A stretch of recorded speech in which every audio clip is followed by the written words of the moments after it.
Mga ka-creepy, ako si Baltasar at maraming salamat sa inyong patuloy na pagsubaybay dito sa Creepy Pinoy Stories. Huwag niyo pong kalimutang pindutin ang like at subscribe button para lagi kayong una sa mga nakakakilabot at orihinal na kwentong katatakutan na Tagalog sa bawat upload natin. Sa gabing ito, sumama kayo sa akin sa isang bahay sa Quezon City kung saan si Adrian ay nagising sa isang bangungot na realidad. Ang bawat sulok ay bumubulong ng takot at misteryo. Makakatakas kaya siya sa puwersang humahadlang sa kanyang kalayaan o siya ba ay magiging alipin ng kadiliman na bumabalot sa kanyang tadhana? Abangan ang mga susunod na pangyayari at tiyaking nakakapit kayo sa inyong mga upuan, mga ka-creepy. Sa gitna ng dilim at katahimikan ng gabi, nagising si Adrian sa malamig na sahig ng kusina sa isang lumang bahay sa Quezon City. Ang liwanag ng buwan ay sumisilip sa bukas na likurang pinto, nagbibigay ng malamlam na ilaw sa magulong paligid. Ang simoy ng hangin ay parang malamig na haplos na gumigising sa kanyang diwa. Habang hinihila ni Adrian ang kanyang sarili pataas, napansin niya ang kanyang mga kamay na namamanhid at ang kanyang isipan na tila pilit inanod palayo sa kanyang kamalayan, na parang bangka sa gitna ng dagat na walang sagwan. Ang bawat paggalaw ay pagsisikap, ang bawat hinga ay parang huling buntong hininga. Pagsusuri sa kusina, natagpuan ni Adrian ang mga bakas ng pakikipagtunggali. Isang upuang nakatumba, mga piraso ng basag na plato at dugo ang bakas na nagmumula sa kusina papunta sa iba't ibang direksyon. Ang mga bakas na ito ay tila mga piraso ng palaisipan na hindi niya mabuo-buo. Nag-iiwan ng tanong sa kanyang isipan na hindi niya masagot. Sa desperadong pagtatangka, sinubukan ni Adrian na buksan ang pangunahing pinto, ngunit tila may hindi nakikitang puwersa na humahadlang. Ang kanyang mga kamay ay nanginginig at ang kanyang puso ay tumitibok ng mabilis dahil sa matinding pagkabalisa at takot. Ano ang puwersang ito na nagkukulong sa kanya dito? Ang mga anino sa kusina ay tila kumikilos at ang bawat kaluskos ay nagpapalakas sa kanyang pangamba. Anong misteryo ang nag-aabang sa kanya sa labas ng bahay na ito? Sa paglabas ni Adrian sa tahimik na kalsada ng Marikina, ang kalangitan ay kulay abo at ang hangin ay tila nagdadala ng hindi maipaliwanag na bigat. Ang mga dahon sa mga puno ay marahang sumasayaw sa kakaibang lamig, parang mga espiritong naglalaro sa hangin.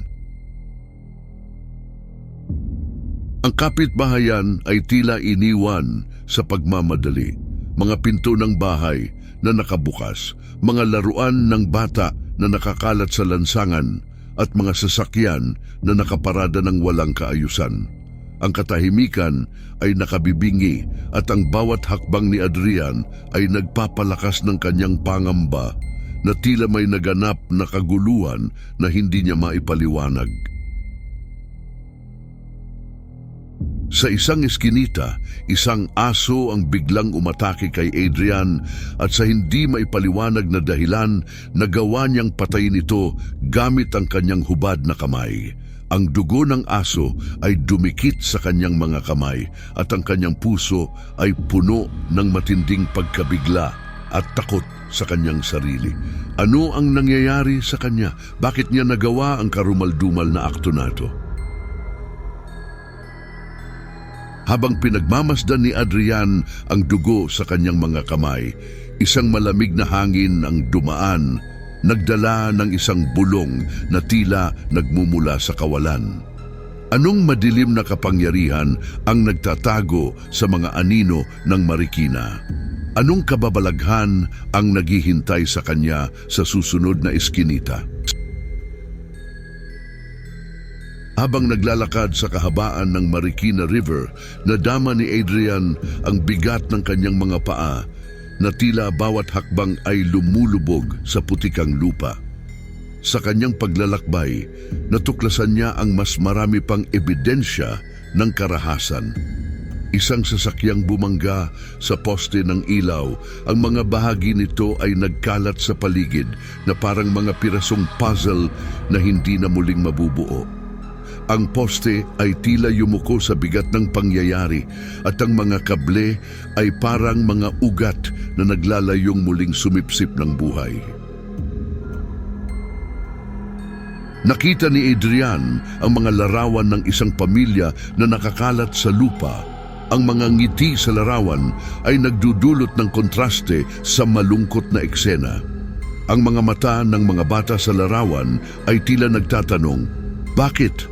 Ang kanilang mga kaligayahan ay tila tinangay ng hangin. Iniwan ang mga alaala sa isang lugar na hindi na nila muling matatagpuan.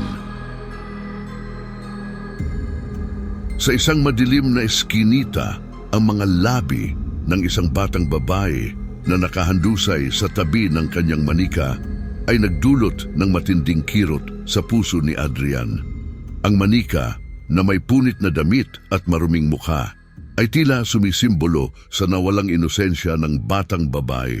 Ang eksena ay nagpapalala sa kanyang pagkalito at takot na tila ang bawat anino ay may dalang masamang balita. Sa pagitan ng kanyang pagkalito at takot, gumawa si Adrian ng isang karatula mula sa mga karton at lumang tela. Nanginginig ang kanyang mga kamay habang isinusulat niya ang salitang kaibigan sa pag-asang makakita ng sinumang makakatulong sa kanya.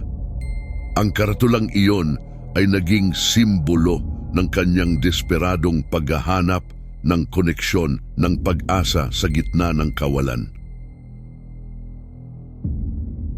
Sa kanyang pagtahak sa isang landas na puno ng mga tanong, may isang pangyayari na magbabago sa kanyang tadhana. Sa Mandaluyong, may isang babae na magpaparamdam sa kanya ng kakaibang koneksyon, isang babae na tila susi sa kanyang nakalimutang nakaraan.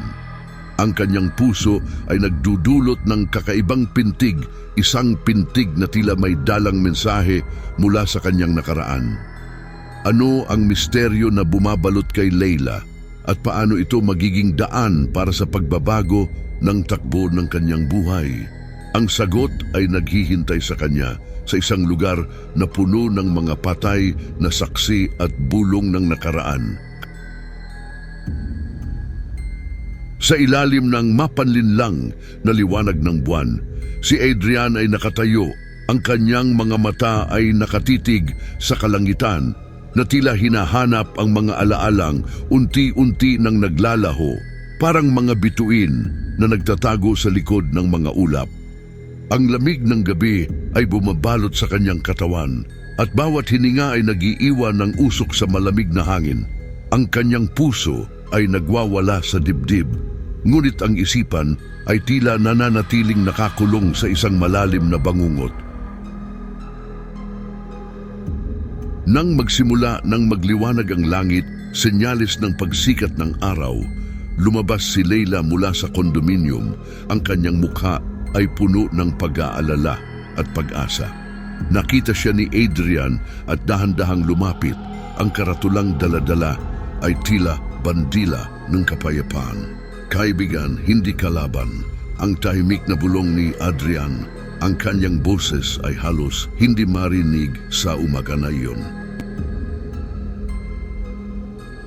Ngunit sa isang iglap sa harap ni Mang Rodel na matatag na nakatayo, ang baril ay hawak ng mahigpit at handa sa anumang panganib, bumigay si Adrian sa isang marahas na pag-atake.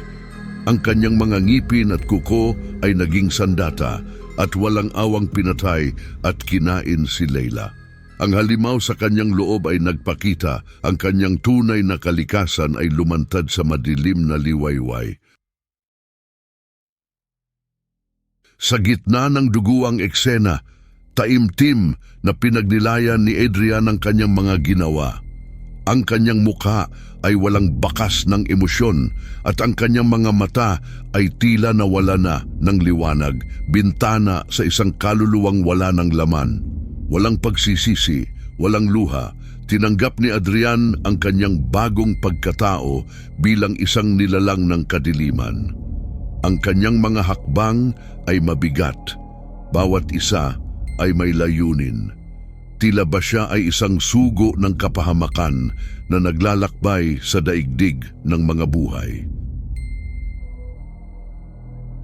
Ang kwento ay nagtapos sa isang nakakakilabot na paalala. Ang siklo ng karahasan at pagbabago ay hindi natatapos at si Adrian sa kanyang bagong anyo ay magiging instrumento ng kapahamakan sa sinumang mapadpad sa kanyang landas. Ang kanyang anino ay humahaba sumasabay sa paglubog ng araw at sa bawat pagdilim ng kalangitan, isang bagong banta ang nag-aabang sa susunod na mabibiktima ng kadiliman. Mga ka-creepy, sa bawat anino ng gabi may lihim na nag-aabang. Salamat sa pakikinig, huwag kalimutang mag-like at mag-subscribe para sa mas marami pang kakilakilabot na kwento. Hanggang sa muli, mag-ingat, baka ikaw na ang susunod na mabiktima ng dilim. Hintayin niyo ako sa susunod na pag-upload, mga ka-creepy.